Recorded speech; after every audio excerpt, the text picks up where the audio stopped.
Hello, our friends, Evolutionary Energy Arts family. Hello there, welcome back. Welcome back, guys. Crazy busy day. Lots of clients that we were dealing with from all over, many different areas. And Cindy did share this meditation from the Galactic Federation. It's a Patreon exclusive, very, very well received over there. I want to focus over here first. As you can see, for 3 days now, there have been earthquakes all the time. This is in Greece. People board ferries as the quakes constantly are shaking Santorini. So many people are getting out of the area just as a precaution. I mean, you do have schools closing. This is something that potentially could be, do you want to say earth-shattering? Yeah, absolutely. This is just absolutely beautiful area. This swarm is, it's not insignificant. And again, look at just how pretty the areas are. This is, definitely an area where people will go on holiday. It's a very popular tour island. A lot of what they say is seismic activity, not volcanic. And I want to show you the swarm. This is what we're talking about right here. So what are we looking at? We're looking at 15 quakes here. The thing is, they're all fairly substantial. 4.1 is your smallest, 5.1 is your biggest one. And they're all pretty much being listed at 10 kilometers depth. What's really going on over in this area? Is this something major that we're looking at? There's some ominous signs. People are sharing videos on social media by residents. Turkey's coastal regions show receding waters in Izmir and Ayvalık. Locals are speculating whether it's connected to the recent seismic activity. What is really going on there? This picturesque island of Santorini isn't located around a volcano. It is a volcano. With its peak collapsed and submerged into the sea. There was an eruption in 1650 BC. It was one of the largest in the last 10,000 years. The volcano is still active. Yeah, this could change things. Absolutely. When you talk about something of that magnitude, well, we're talking, global winter in the northern hemisphere. That would put a halt to your global warming. But tell global warming, try to sell it to people in Florida and Texas that had snow for the first time in years on the beaches. By the way, there's a 500-foot thick layer of pumice rock on the Mediterranean seabed. This volcano ejected 15 times more than Hunga Tonga during a previously unknown eruption. This is huge. This is potentially gigantic. Now, is there going to be another eruption? We don't know. We absolutely don't know. And maybe things will die down and be just fine. Meanwhile, they did find a major tectonic tear beneath Iraq, Turkey, and Iran. So, this is something, again, they're giving us these vast dates in the past 20 million years. That they say this was a bending of these areas, the plates here in these areas. And, major bending, yet again, what forces and what timelines are we really talking about here? Because many people have realized that the timelines don't match and that our history is again, something that's being rewritten constantly.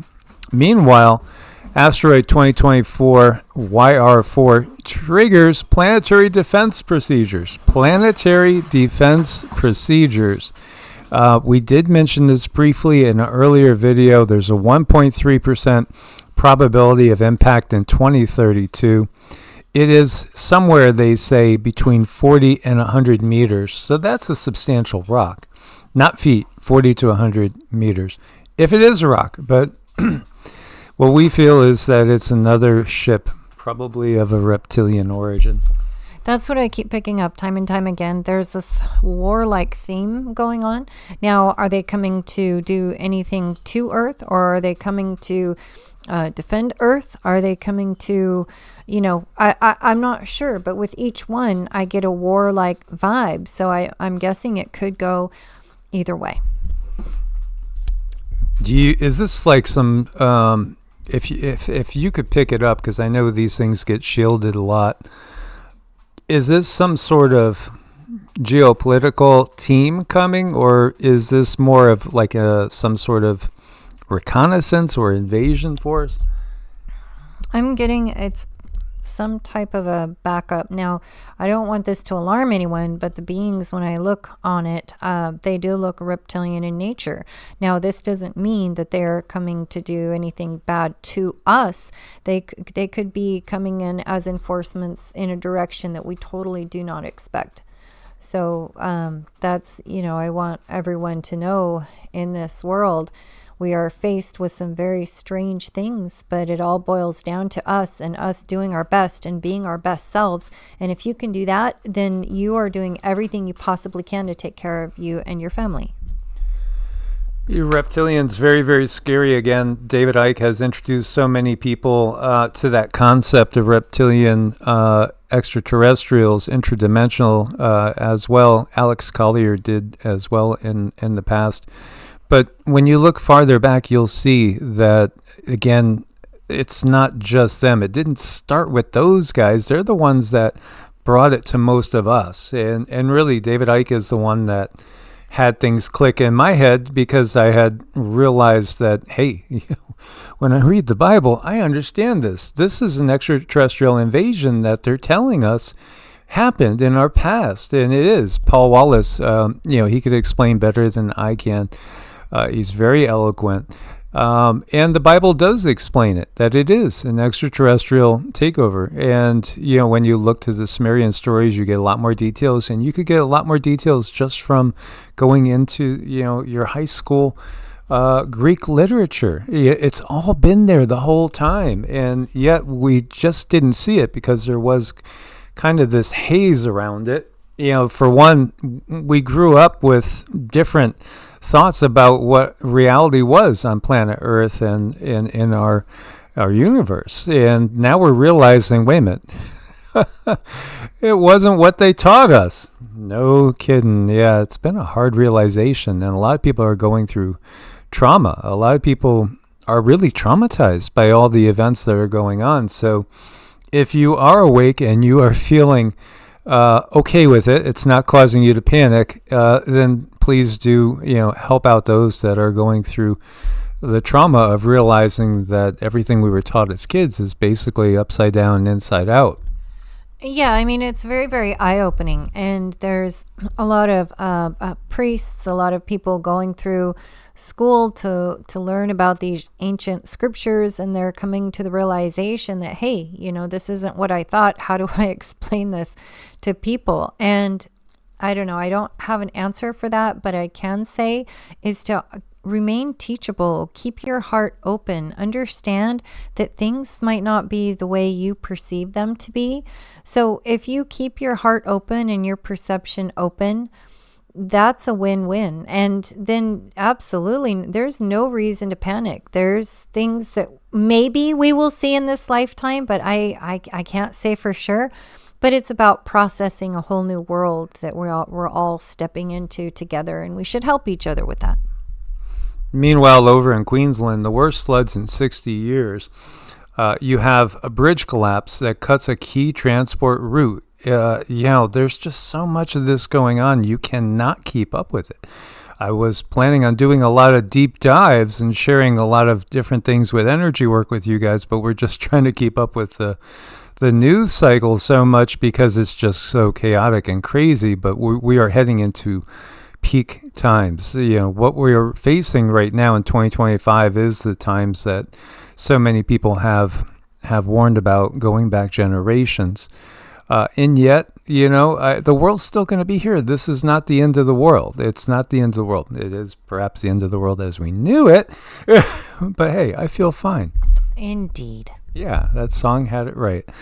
And Russians warned about locust invasion. But of course, where would we be without a locust invasion in the middle of all this? There was a truck that flipped over. I believe it was in the Carolinas. I saw one of the main highways. Guess what it was carrying? It was all loaded with eggs. Of course. What else would you expect to flip over with everything that we got going on? I know, right? Yeah. Yeah, it's like, yeah, but of course. So, Russia has not had a brutal winter. In fact, it's been abnormally warm. Now, Russia's gigantic. It's massive. Massive, massive nation, but their weather has been unusual too. Everybody's weather has been kind of unusual for the most part. If you are in an area that's not unusual, count your blessings. So this unusually warm winter is going to result in a 30 to 50% increase in agricultural pests. Well, I mean, shouldn't a longer growing season be good? Shouldn't it? But no, wait. The pests are going to wipe out, the extra long growing season. Yeah, something very fishy going on here. Meanwhile, this person says, from my experience living in the Caribbean, oh, you are blessed. I love the Caribbean. And paying attention to natural disasters around the world, when you see marine animals moving like this, something's going to happen. Now, this is a miles-long cluster of dolphins filmed off the coast of California. This was on January 30th, creating a superpod of more than 1,500 maritime creatures. Whoa. We are getting close to some earth-shattering events. You could feel it. And it's coming at a time of just as much geopolitical tension as we've had in my life. Now, this is Ryan, I should say, Ryan Bledsoe.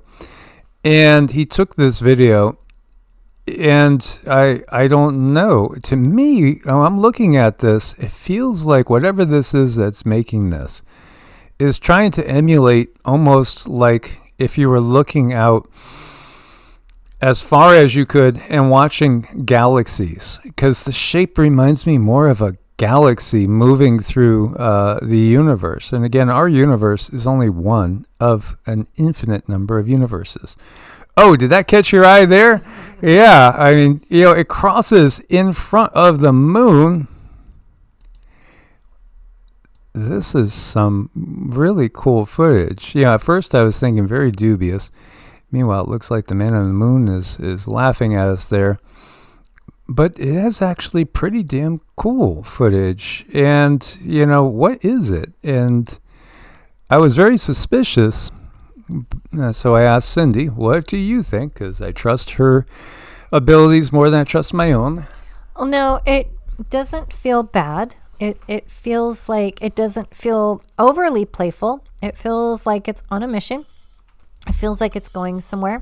It feels like it wants to be seen deliberately. So I would not be surprised if this isn't one of those things where somebody gets to capture their star family on film. I've seen that over and over again. And usually this happens when people are going through a very difficult time in their life. They're going through an awakening. They're having like energy work done. They're doing just different things. And the star family does this, and it's very deliberate, but it's just enough to say, hey, we are here. You're not alone. And usually people can feel it, and they'll pick the phone up and they'll just snap a picture, or they'll take a video and they'll go back and look, and lo and behold, there's something there. And I've seen this happen more than once, more than twice, more than 3 times. I think it's very endearing. I think this is somebody's star family saying hello.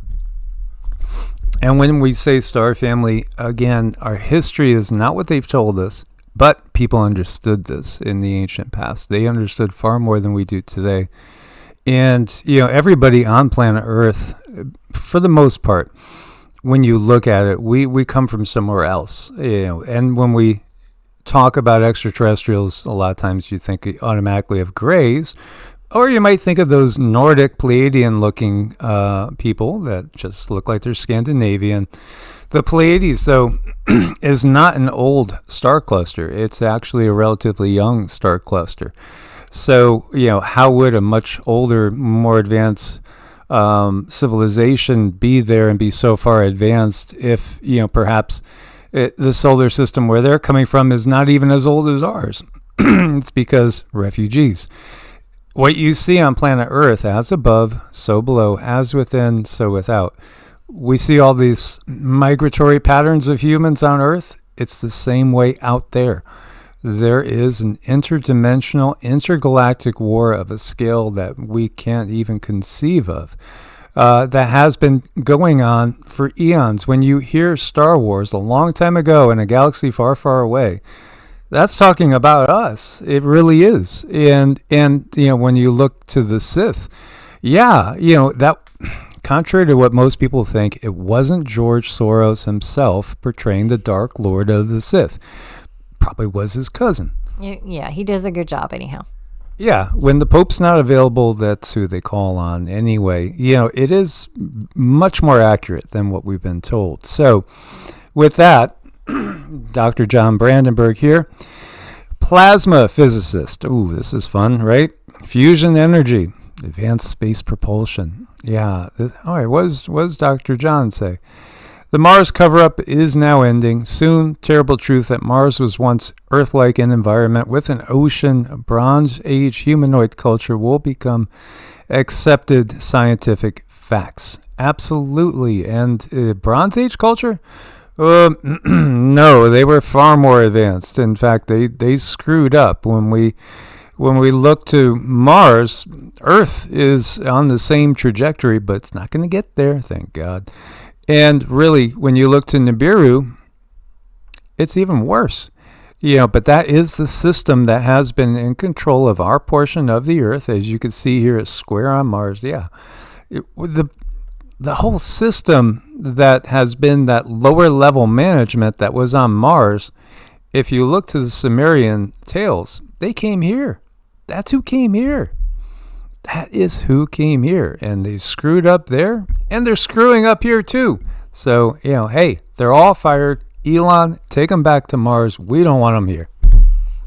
I agree. Yes, and what the heck is this?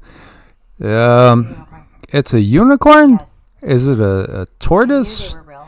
What the heck? This image was taken on Mars, they say. I don't know. I mean, to me, it reminds me of Nevada, but maybe a little bit more like New Mexico in some spots. Anyway, a lot of curious images. This is just another one we could add to that collection. And here's a curious image. Oh, it looks like Poseidon's trident, sort of. Or what are they trying to tell us here? Do you know that this thing is 600 feet tall and it's carved 2 feet into the ground? And again, this is just one of thousands of images in Peru. Again, Peru. Can't wait to get to Peru at some point in time. Sita says, you're not going without me. Look at these deer. Look at how mannered they are. They bow before they get their treat. That's good manners. Even Sita and Rama don't quite do that. No.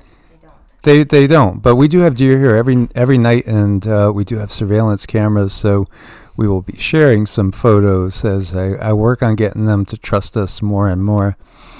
Yeah, they don't notice the archery range in the back, but I wouldn't shoot one unless it was a starvation situation. I honestly wouldn't. That would be the only time I would do that. I would actually walk to the lake and fish, which again might lead to a starvation situation. Indeed, and then living your best life. So what do we do when we have all of this chaos going on and things are just wild and crazy? Everywhere you look, it's like, oh my gosh. You learn to go within. You learn to calm your own energy. I think we're coming into a world where people are learning how real energy is. And if you look around and you see Wi-Fi everywhere, and you know that invisible energy flies through the air, it goes through our phones to our computers and flies through the air and connects to our families. People are realizing that energy is a real thing, and you can go within and you can strengthen yours, and you can make your own world, and you can use that energy to protect you and your family and live your best life. Yes, absolutely. Again, we couldn't do it without you guys. Thank you so much again for your support over on Patreon, the growing family over there as well. We do appreciate you, whether you're watching us on YouTube, Rumble, Brightian, BitChute, Ko-Fi, wherever. Thank you for being part of the family. Someday maybe we will all have a cookout on the beach somewhere in the Caribbean or maybe in the Mediterranean once everything has become a little bit more settled and safer to fly. Sounds fun. Source bliss and namaste. Namaste.